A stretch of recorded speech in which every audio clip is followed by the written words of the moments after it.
Hello friends, आज मैं आपके सामने लेके आया हूँ एक और विषय भाषा शिक्षण का एक बिंदु जिसका नाम है निगमन विधि। हमने पिछले वीडियो में पढ़ा था आगमन विधि जो उदाहरण से नियमों की ओर चलती है। आज हमारी जो विधि है उसका नाम है निगमन विधि जो नियम से उदाहरण की ओर चलेगी। आइए कुछ बातें लिखते हैं निगमन विधि की पहचान के लिए। सबसे महत्वपूर्ण बात, निगमन विधि आगमन विधि की बिल्कुल विपरीत है, ये ध्यान करेंगे।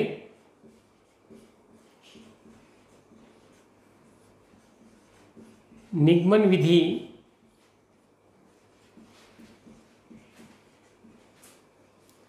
आगमन विधि के बिल्कुल विपरीत है।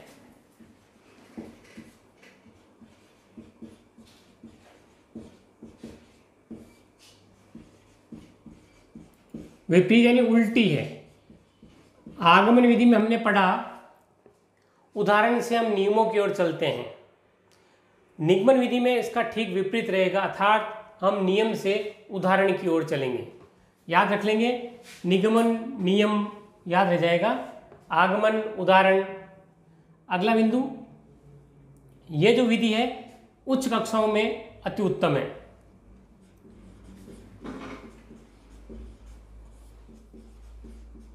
निगमन विधि का प्रयोग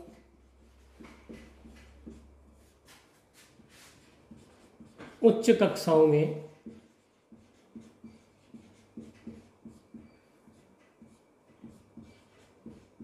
जो बड़ी कक्षाएं हैं उनमें अधिक किया जाता है।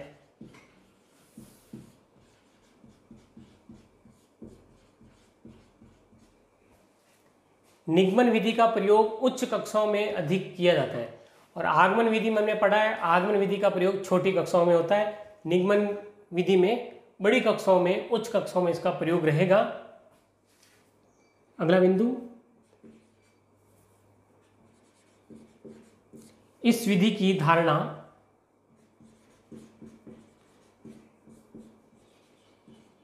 इस विधि यानी निगमन विधि, इस विधि के आधार की धारणा है कि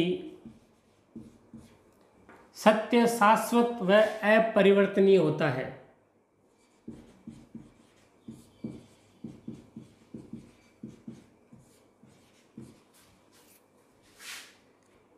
सत्य शाश्वत व अपरिवर्तनीय होता है, अर्थात जो बातें बिल्कुल सत्य है वो हमेशा शाश्वत, हमेशा रहेगी, अपरिवर्तनीय, उनमें कोई परिवर्तन नहीं होगा।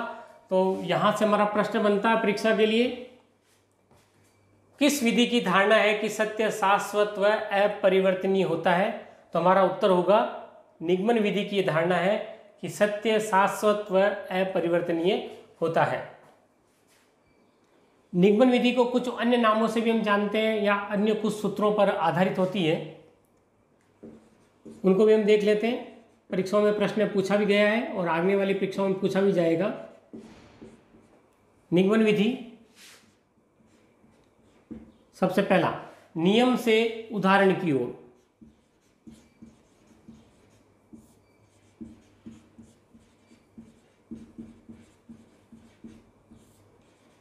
नियम से उदाहरण की ओर। दूसरा बिंदु, सामान्य से विशिष्ट की ओर।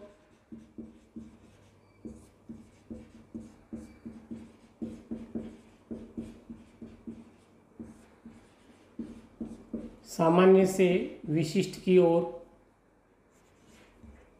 तीसरा, सूक्ष्म से स्थूल की ओर।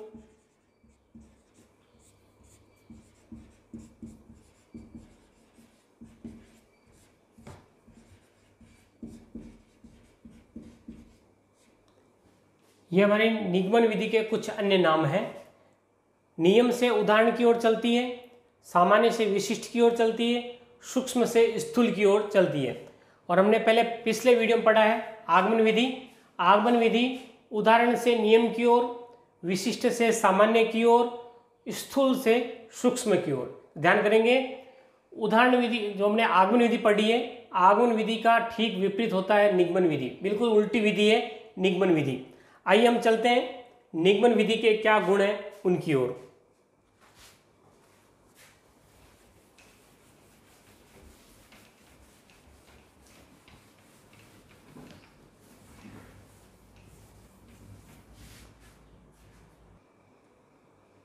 आइए हम चलते हैं हम निगमन विधि के गुण क्या है उनकी ओर।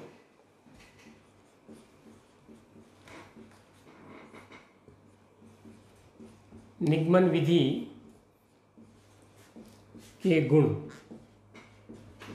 क्या विशेषता है निगमन विधि की? सबसे पहले निगमन विधि का प्रयोग अधिक आयु के बालकों के लिए किया जाता है।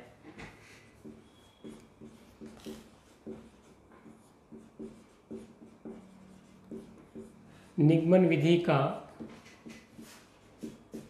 प्रयोग अधिक आयु के बालकों के लिए किया जाता है। अधिक आयु में बड़ी कक्षाओं में पढ़ने वाले विद्यार्थी, उनके लिए निगमन विधि का प्रयोग किया जाता है। इस विधि में अर्थात निगमन विधि में कार्य अत्यंत सरल व सुविधाजनक हो जाता है।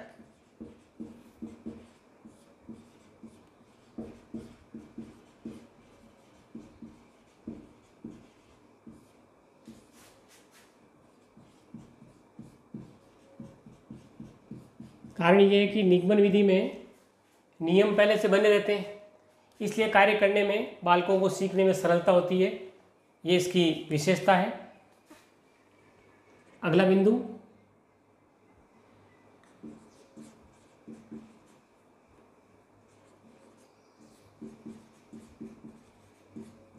निगमन विधि द्वारा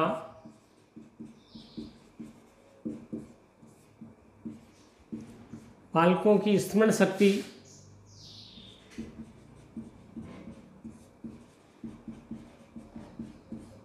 विकसित होती है।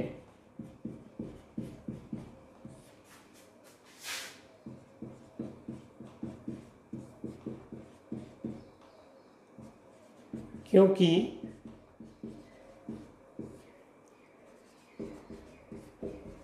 इस विधि का प्रयोग करते समय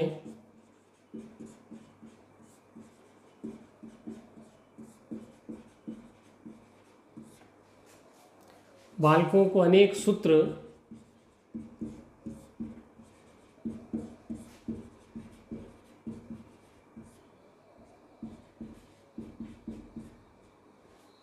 याद करने पड़ते हैं।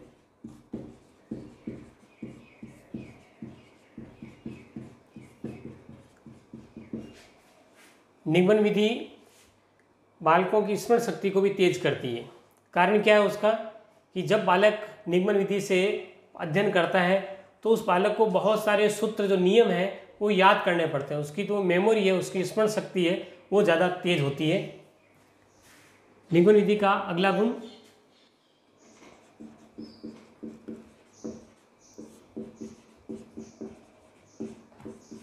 आगमन विधि से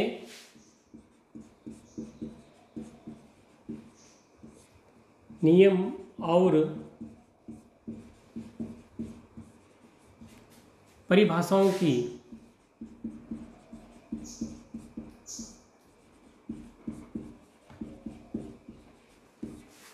खोज कर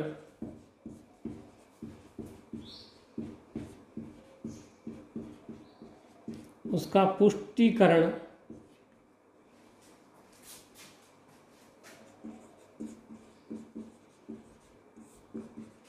निगमन विधि के द्वारा करा दिया जाता है।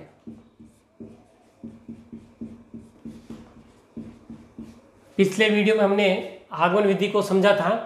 तो आगमन विधि से जो नियम तैयार होते हैं या परिभाषाएं होती है, उसका पुष्टिकरण कि वास्तव में नियम या परिभाषाएं सही है या नहीं है, तो निगमन विधि के द्वारा उसकी पुष्टि कर दी जाती है। यह निगमन विधि की विशेषता है। आगमन विधि से प्राप्त नियमों का पुष्टिकरण निगमन विधि द्वारा होता है।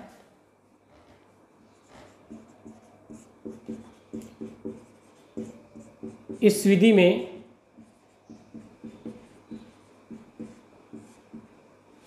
बालकों के सम्मुख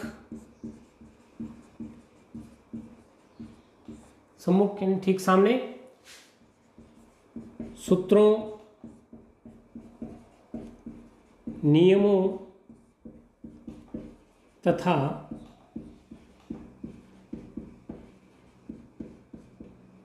संबंधों आदि को प्रत्यक्ष रूप में प्रस्तुत किया जाता है।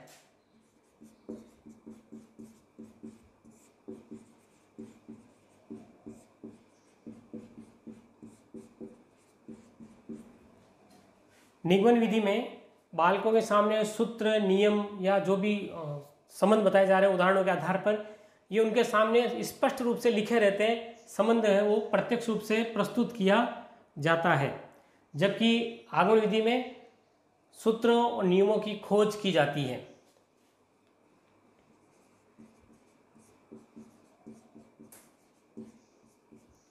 इस विधि का प्रयोग करने पर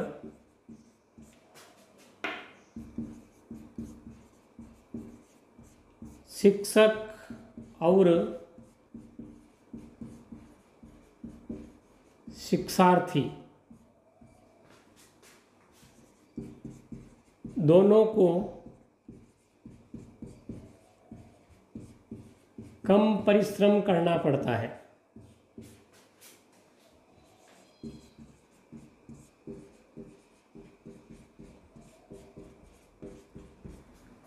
अगला गुण है निगमन विधि का कि इस विधि का प्रयोग करने पे शिक्षक और शिक्षार्थी दोनों को कम परिश्रम करना पड़ता है, क्योंकि नियम पहले से तय होते हैं, नियम बने हुए हैं, केवल उनको हल करना होता है। इस कारण से शिक्षक और शिक्षार्थी को कम परिश्रम करना पड़ता है।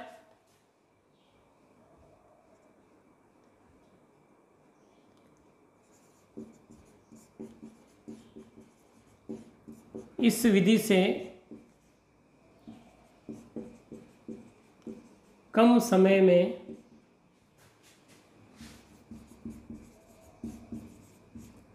अधिक ज्ञान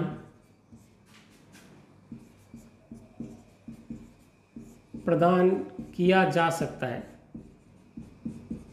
क्योंकि नियम पहले से बने हुए हैं, स्पष्ट करना होता है, तो कम समय में अधिक ज्ञान प्रदान किया जा सकता है। अगली विशेषता नवीन समस्याओं का समाधान इस विधि द्वारा किया जा सकता है।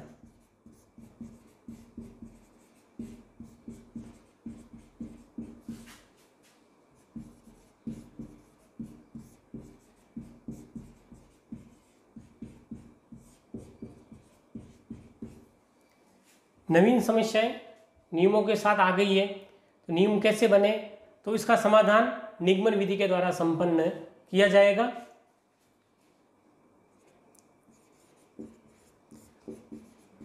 यह विधि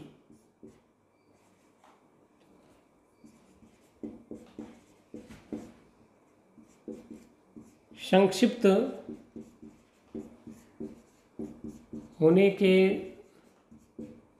साथ साथ व्यवहारिक भी है।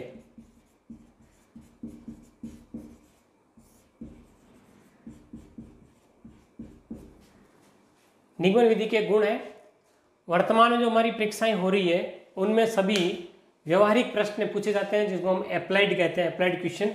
तो ये जो बिंदु मैंने लिखे हैं यहाँ पर, हमें इन बिंदुओं को पूरे को याद करना है, क्योंकि 3 बिंदु इनमें से संबंधित रहने वाले हैं, एक बिंदु कोई और होगा जो गलत होगा। तो ध्यान करेंगे, ये निगमन विधि के गुण हैं।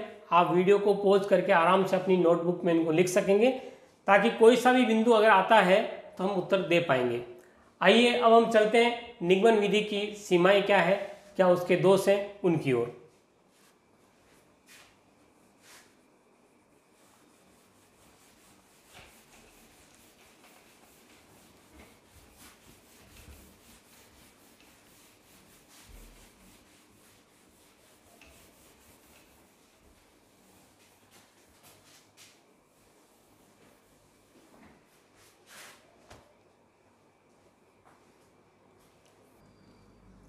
अब हम चलते हैं निगमन विधि की सीमाएं या उनके दोष की ओर।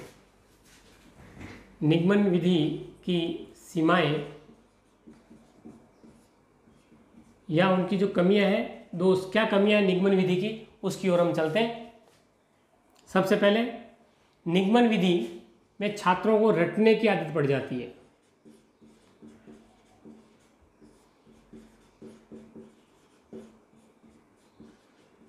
निगमन विधि में छात्रों को रटने की आदत पड़ जाती है, क्योंकि नियम बने हुए हैं, इसलिए छात्र केवल रटता है, तो रटने की आदत पड़ जाती है। छात्रों को अनेक सूत्र याद करने पड़ते हैं। याद करने होते हैं, जो एक कठिन कार्य है।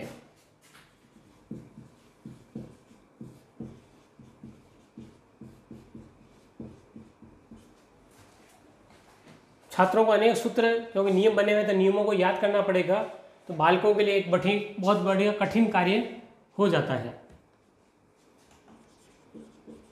इस विधि में बालक यंत्रवत कार्य करते हैं।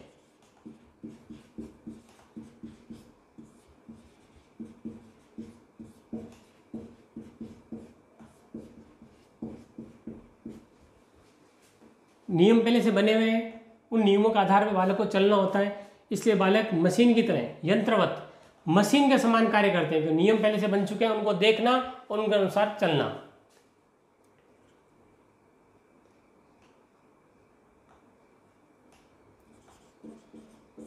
इस विधि में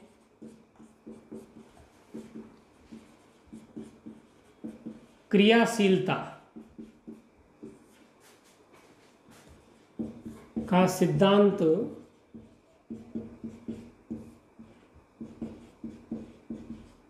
लागू नहीं होता, क्योंकि बालक यंत्र के समान काम कर रहा है, मशीन के समान काम कर रहा है, इसलिए उसमें क्रियाशीलता बिल्कुल भी नहीं होती है।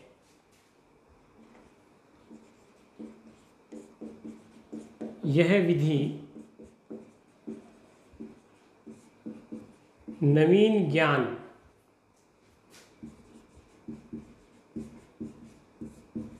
अर्जित करने का अवसर नहीं देती है।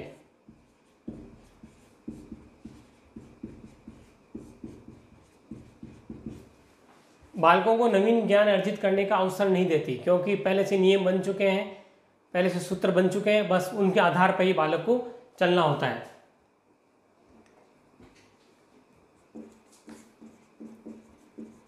निगमन विधि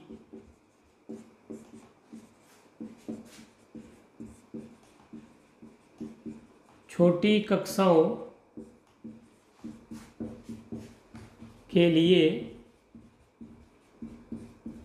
उपयोगी नहीं है। बहुत सारे नियम है, सूत्र है, तो छोटी कक्षाओं के लिए ये विधि बिल्कुल ही उपयोगी नहीं है। यह विधि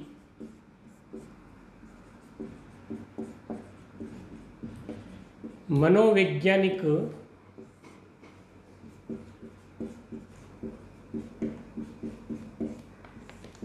सिद्धांतों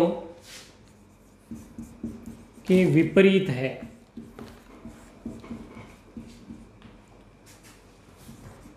क्योंकि यह स्मृति केंद्रित है।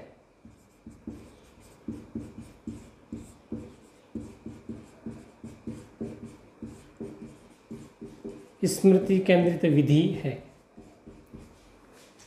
मनोवैज्ञानिक सिद्धांत होता है कि बालक को स्वयं करना, करके सीखना। अब करके सीखने का सिद्धांत इसमें लागू नहीं होता है, क्योंकि ये केवल स्मृति केंद्रित विधि है। बालक को रटना पड़ेगा, याद करना पड़ेगा, इस कारण से ये स्मृति केंद्रित विधि है, जो मनोवैज्ञानिक सिद्धांतों के बिल्कुल विपरीत है।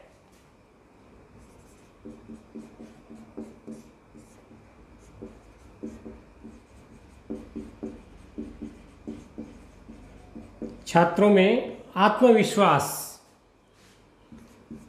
एवं आत्मनिर्भरता उत्पन्न नहीं होती।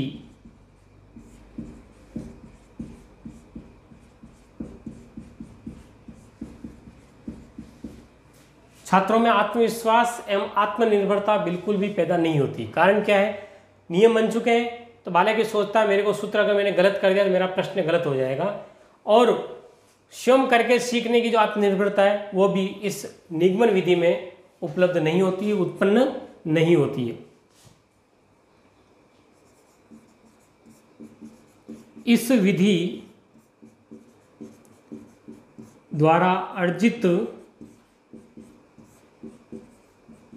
ज्ञान स्थायी नहीं होता है।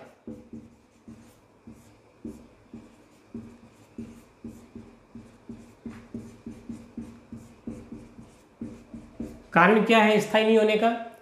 बालक रटता है तो समय आने पर कुछ बातें बालक के मनोमस्तिष्क से निकल जाती है। स्मृति केंद्रित है, लेकिन स्मृति कहीं कहीं लुप्त हो जाती है। इस कारण से इस विधि में जो अर्जित ज्ञान है वो स्थायी नहीं रहता है। यह विधि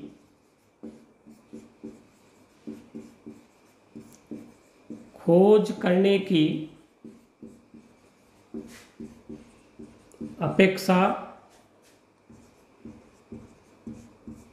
रटने की प्रवृत्ति पर अधिक बल देती है।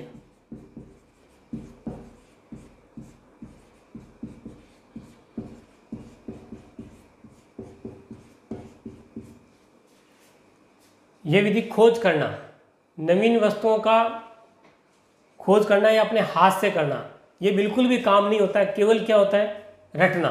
नियम है, उनको रटिए, उन सूत्रों को रटिए, बस। इस कारण से खोज करने की इसमें उपेक्षा रहती है।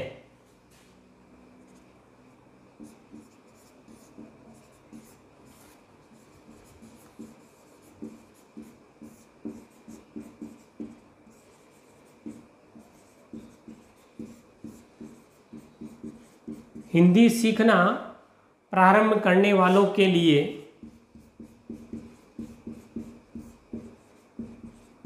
यह विधि उपयुक्त नहीं है।